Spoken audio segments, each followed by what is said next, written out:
ఒకటి తన ఒడిలో అగ్ని నుంచి కొని నీడల వాని వస్త్రములు కాలకుండున. సామెతలు 6:27. 2 విందు సందర్భాలలో కూడా రాజు ఎస్తేరును గుచ్చి అడిగాడు, నీ కోరిక ఏమిటి? అర్ధరాజ్యమైనా సరే ఇస్తాను. ఎస్తేరు 5:6-7-2. ఎస్తేరు వాలకం అతనికి క్రొత్తగా సంతోషదాయకంగా ఉంది. తన రాణులంతా తన నుండి ఏదో ఆశించేవారే గాని తననుగా ప్రేమించి తన సాన్నిహిత్యాన్ని మనసారా కోరుకున్న ఎస్తేరు లాంటి స్త్రీ అతడికింతవరకు ఎదురు కాలేదు. 2వ విందు సమయంలో నీకేం కావాలి అని అతడు గుర్తుంచుకుని అడగడాన్ని బట్టి అతడు తన విన్నపాన్ని కాదనడని ఎస్తేరుకు రూఢి అయింది. అతడలా అడక్కపోయి ఉన్నట్టయితే తానే ప్రస్తావించి ఆ విన్నపం చేయడం ఎస్తేరుకు కొంత ఇబ్బంది అయ్యేది. ఎస్తేరు కోరిన సంగతి రాజులో తీవ్రమైన భావోద్రేకాలు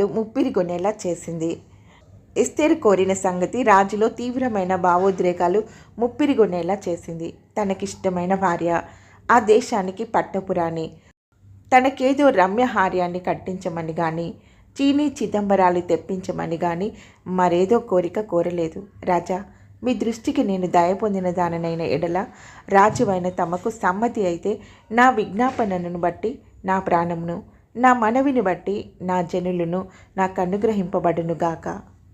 ఎస్తేరు 7:3. ఈ మాటలు రాజుకు పిడుగుపాటుగా తోచాయి. తన రాజ్యంలో సామాన్య పౌరుడు, ఎవరైనా అపరిచితుడు, నేరస్తుడు సహితం ప్రాణభిక్ష కోసం ఆర్జిస్తే రాజు అనుగ్రహిస్తాడు. అయితే తన జీవితం పంచుకున్న భార్య, అంత వివేకవతి, గుణవతి, భువన సుందరి అయిన ఎస్తేరు తనకు ప్రాణభిక్ష పెట్టమనడం అతనిని కదిలించి వేసింది. ఎస్తేరు, అతని ప్రజలు నేరస్తులేమీ కాదు. తన భార్యను, ఆమె జాతిని కన్నెత్తి చూడడానికి ఎవరు సాహసించారు? అలాంటి వారి పట్ల రాజుకు పట్టరాని ఆగ్రహం కలిగింది. ఈ కార్యం చేయుటకు తన మనసు దృఢపరుచుకున్న వాడెవడు? బడేడి? ఎస్తేరు 7:5. ఇంతటి సాహసానికి ఒడిగట్టిన వ్యక్తి ఎవడని అహేష్వేరోసు ఆగ్రహోద్రుడై ప్రశ్నించాడు. ఆ మనుషుడవు నీవే, 2 సమూయేలు 12:7 అని ఎస్తేరు జవాబు ఇవ్వగలిగి ఉండేదే. ఎందుకంటే ఆలోచన హామానుదైన, ఆమోదం అహేష్వేరోసుదే. ఇందులో మనం గ్రహించవలసిన నీతి ఏమిటంటే, దుర్మార్గులతో సాంగత్యం చేస్తే మనకు తెలియకుండానే మనము ఆ దుర్మార్గంలో చిక్కుబడతాం. ఆ కుట్రకు మూలం హామాన్ అని రాజుకు తెలియగానే ఆ క్రోధంలో అతనికి మరొక విషయం కూడా అర్థమైంది. హామాను ఆడించినట్టల్లా ఆడడం ద్వారా తాను అతని చేతి కీలిబొమ్మనయ్యానని గ్రహించి అతనికి సిగ్గు కలిగింది.